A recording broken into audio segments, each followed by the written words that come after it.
সবাইকে স্বাগতম। আজকের যে এক্সপেরিমেন্টটা আমাদের সামনে আছে সেটি হচ্ছে determination of V curves of A synchronous motor.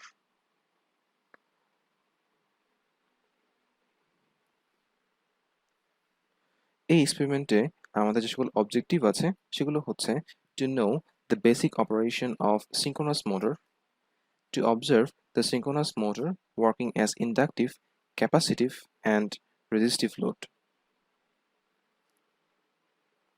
এই এক্সপেরিমেন্টটি করতে গিয়ে আমাদের যে সকল ইকুইপমেন্ট দরকার সেগুলো হচ্ছে synchronous motor, 3 phase AC supply, AC ammeter এবং কানেক্টিং ওয়্যারস। এখন আমরা যে মডিউলটা নিয়ে কথা বলবো সেটা হচ্ছে সিঙ্ক্রোনাস মোটর অথবা জেনারেটর। এই মেশিনটা আমরা একই সাথে সিঙ্ক্রোনাস মোটর এবং একই সাথে সিঙ্ক্রোনাস জেনারেটর হিসেবে আমরা ইউজ করতে পারি। এবং এই সিঙ্ক্রোনাস যে মেশিনটা আছে সেটা হচ্ছে একটা 3 ফেজ মেশিন।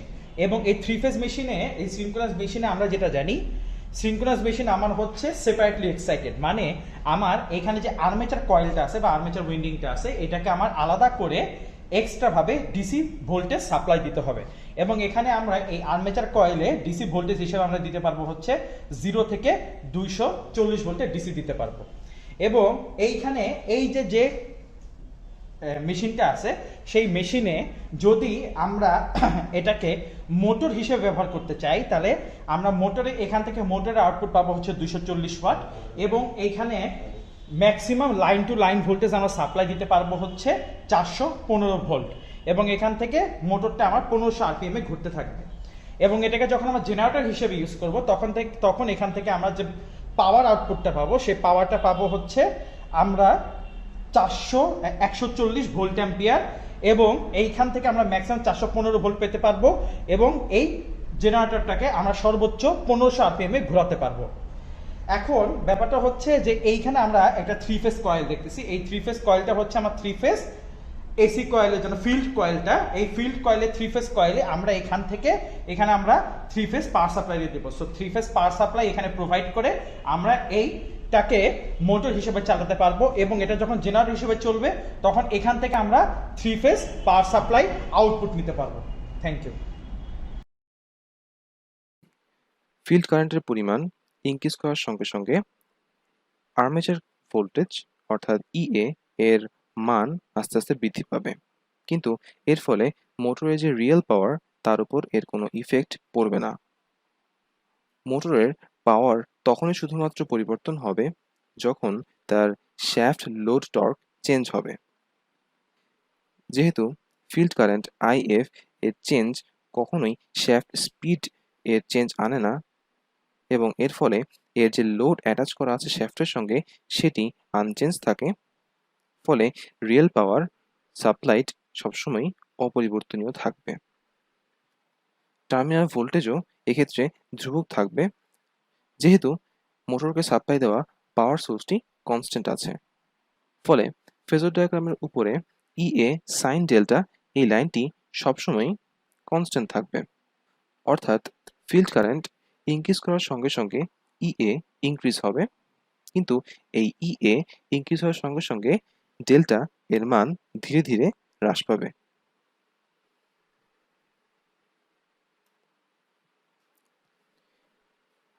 আর্মেচার ভোল্টেজ ইএ এর মান বৃদ্ধি পাওয়ার সঙ্গে সঙ্গে আর্মেচার কারেন্ট প্রথমে হ্রাস পাবে এবং তারপরে আবার বৃদ্ধি পাবে। আর্মেচার ভোল্টেজের কম ভ্যালুয়ের জন্য আর্মেচার কারেন্ট ল্যাগিং অবস্থায় থাকে এবং মোটর তখন ইন্ডাকটিভ লোড হিসেবে কাজ করে।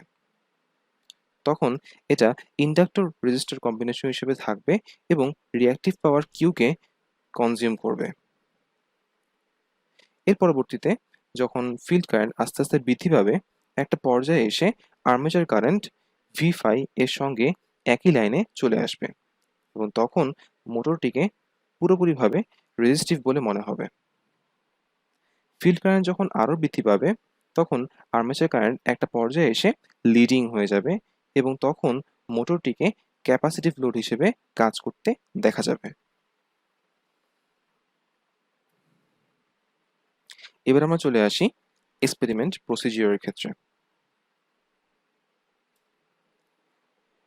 আমাদের এই ভি কার্ভের এক্সপেরিমেন্টের জন্য যে সকল কানেকশন ডায়াগ্রাম লাগবে সেটি হচ্ছে এরকম। এই এক্সপেরিমেন্টটি কাজ করার জন্য যে সকল procedure step by step follow করতে হবে সেগুলো হচ্ছে, ফিগারের মতো করে সবগুলো কানেকশন কমপ্লিট করতে হবে। এই সময় এসি জেনারেটরকে আনএক্সাইটেড অবস্থায় রাখতে হবে। এরপর সিঙ্ক্রোনাস মোটরটিকে ইন্ডাকশন মোটর হিসেবে স্টার্ট করতে হবে। এই জন্য 3 ফেজ এসি সাপ্লাইকে শুধুমাত্র স্টেরো টার্মিনালে দিতে হবে। স্টেরো লাইন কারেন্টকে অবজার্ভ করতে হবে। যখন মোটরটির স্পিড চলে আসবে তখন ডিসি ফিল্ড সাপ্লাইয়ের প্রতি সুইচ করতে হবে। আবারও স্টেরো লাইন কারেন্টটাকে অবজার্ভ করতে হবে। যদি এর স্পিড সিগনিফিক্যান্ট লেভেলে হ্রাস পায় তাহলে বুঝতে হবে মোটরটি সিঙ্ক্রোনাস স্পিডে লক হয়ে গিয়েছে। ধীরে ধীরে ফিল্ড কারেন্টের পরিমাণ ইনক্রিজ করতে হবে এবং বারবার রিডিং নিতে হবে যতক্ষণ পর্যন্ত মোটরটি সিঙ্ক্রোনাইজ অবস্থায় থাকে। ফিল্ড কারেন্ট ধীরে ধীরে বৃদ্ধির সঙ্গে আর্মেচার কারেন্ট প্রথমে হ্রাস পাবে এবং একটা পর্যায়ে গিয়ে আবারও বৃদ্ধি পাওয়া শুরু করবে। মোটর লোড করে বিভিন্ন ফিল্ড কারেন্টের রিডিংয়ের উপর বেস করে আর্মেচার কারেন্টের বিভিন্ন মান রিডিং নিতে হবে। এখন আমরা সার্কিট কানেকশনে চলে যাব। আমরা ডান পাশে সার্কিট ডায়াগ্রাম থেকে যেটা দেখতে পাচ্ছি, আমাদের এই সিঙ্ক্রোনাস যে মোটর আছে সেই মোটরে আমার এখানে একটা আর্মেচার উইন্ডিং আছে এবং এখানে ফিল্ড কয়েল আছে। এই আর্মেচার উইন্ডিংটা আমার চলে যাবে পাওয়ার সাপ্লাইয়ের ভেরিয়েবল ডিসি পাওয়ার সাপ্লাইয়ের এখানে, এবং এখানে যে ফিল্ড কয়েল আছে 3 ফেজ ফিল্ড কয়েল সেটা চলে যাবে আমার ফিক্সড 3 ফেজ পাওয়ার সাপ্লাইতে। সো এই ফিক্সড 3 ফেজ পাওয়ার সাপ্লাইয়ে প্রথমে আমরা কানেকশনটা কমপ্লিট করি।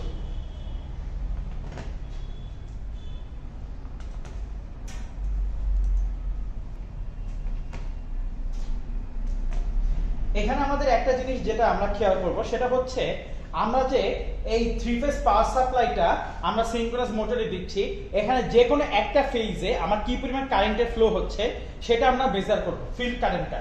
এই ফিল্ড কারেন্ট মেজার করার জন্য আমরা এই 3 ফেজ পাওয়ার সাপ্লাইয়ের যে কোনো একটা ফেজ থেকে আমরা প্রথমে কানেকশন দিব হচ্ছে এই এসি অ্যামিটারে।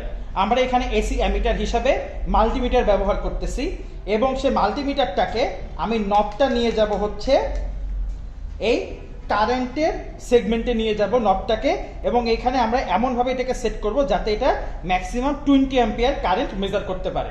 সো আমরা প্রথমে কারেন্টটা মেজার করার জন্য পাওয়ার সাপ্লাই থেকে একটা কানেকশন আমরা এই কমনের নবে ঢুকাইলাম এবং এই 20 অ্যাম্পিয়ার রেঞ্জের এখান থেকে আরেকটা কানেকশন বের করে সেটাকে আমরা এই 3 ফেজ মোটরে কানেকশনে ঢুকিয়ে দিব। সো আমার এই ফিল্ড কয়েলে একটা সেগমেন্টে কানেকশন আমার কমপ্লিট, এবং অপোজিট সেকশনে এই তিনটা পোরশন, যেহেতু আমার এই এই 3 ফেজ মোটরটাকে আমরা স্টার কানেক্টেড মোটর হিসেবে ব্যবহার করব, তার জন্য এই অপোজিট তিনটা সেকশন আমাকে শর্ট করে দিতে হবে, এবং অপোজিট তিনটা সেকশন আমি শর্ট করে দিচ্ছি।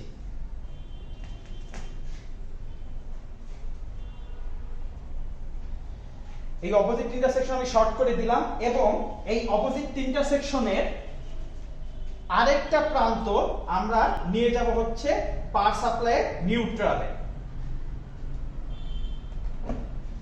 সো আমার এখান থেকে আমার ফিল্ড কয়েলের কানেকশনটা কমপ্লিট। এখন আমরা চলে যাব হচ্ছে আর্মেচার কয়েলের কানেকশনে। আমরা এখানে আর্মেচার যে কয়েলটা আছে এটা কানেকশনটা নিয়ে যাব হচ্ছে আমরা variable DC power সাপ্লাইতে।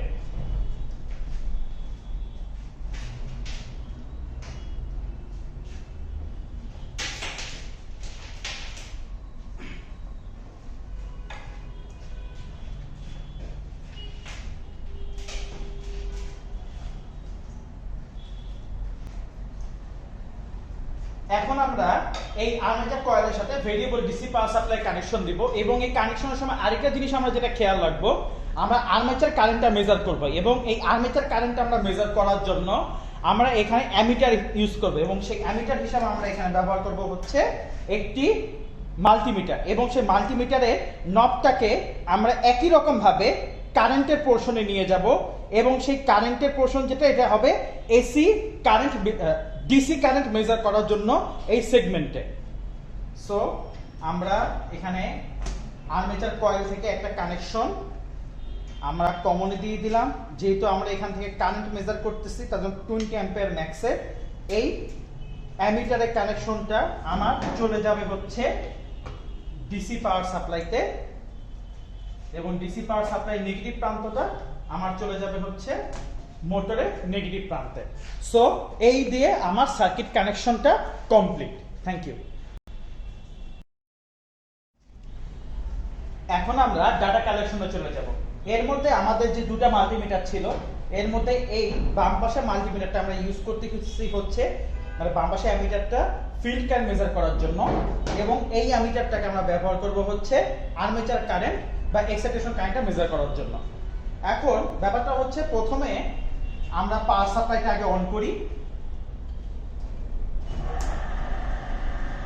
Power সাপ্লাইটা on করার পরে আমরা যেটা দেখতে পাচ্ছি আমাদের মোটরটা ঘুরতেছে, এবং আমরা এখানে এই ডিজিটাল মিটারে যেটা দেখতে পাচ্ছি আমাদের ডিসি সেগমেন্ট থেকে, মানে আমরা আর্মেচার কয়েলে যে ভোল্টেজ সাপ্লাই দিছি সে ভোল্টেজটা দিছি হচ্ছে 0 ভোল্ট, এবং এই 0 ভোল্ট সাপ্লাই দেওয়াতে আমরা যেটা দেখতে পাচ্ছি আমাদের আর্মেচার কারেন্ট পাওয়া গেছে হচ্ছে 0 অ্যাম্পিয়ার, এবং ফিল্ড কারেন্ট পাওয়া গেছে হচ্ছে 0.32 অ্যাম্পিয়ার।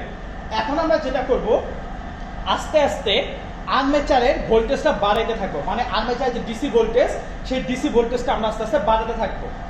আমরা যদি আস্তে আস্তে ডিসি ভোল্টেজটা বাড়াইতে থাকি, ডিসি ভোল্টেজটা বাড়িয়ে আমরা আর্মেচার কারেন্টটাকে করে ফেললাম 0.11 অ্যাম্পিয়ার, এতে করে আমরা ফিল্ড কারেন্টটা পাচ্ছি হচ্ছে 0.26 অ্যাম্পিয়ার। এরপরে আমরা ডিসি ভোল্টেজটা আরো বাড়াতে থাকি, ডিসি ভোল্টেজটা বাড়িয়ে আমরা আর্মেচার কারেন্ট পেলাম হচ্ছে 0.23 অ্যাম্পিয়ার, এতে করে আমাদের ফিল্ড কারেন্ট পাওয়া যাচ্ছে হচ্ছে 0.19 অ্যাম্পিয়ার।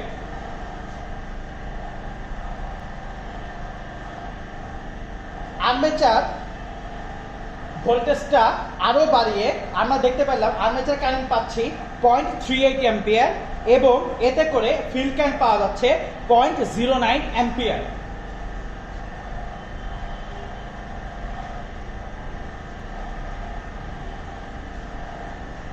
এরপরে আর্মেচার কারেন্ট পাচ্ছি 0.49 অ্যাম্পিয়ার, এবং ফিল্ড কারেন্ট পাওয়া যাচ্ছে 0.06 অ্যাম্পিয়ার।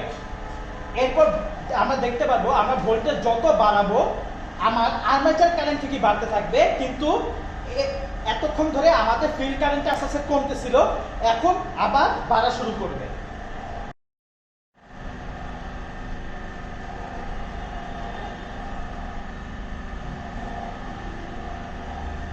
এখন আমরা দেখতে পাচ্ছি আমাদের ফিল্ড কারেন্ট 0.64 অ্যাম্পিয়ার, এবং আর্মেচার কারেন্ট পাওয়া গেছে 0.10 অ্যাম্পিয়ার। এখন আমাদের ফিল্ড কারেন্ট 0.76 অ্যাম্পিয়ার, এবং তার জন্য দেখা গেছে আর্মেচার কারেন্ট 0.16 অ্যাম্পিয়ার।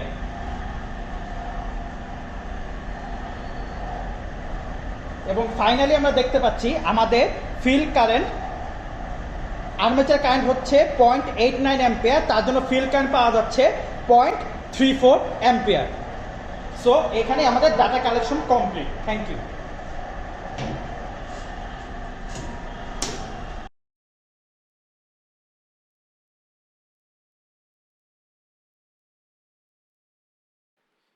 এবারে চলে আসি ডাটা টেবিল সম্পর্কে।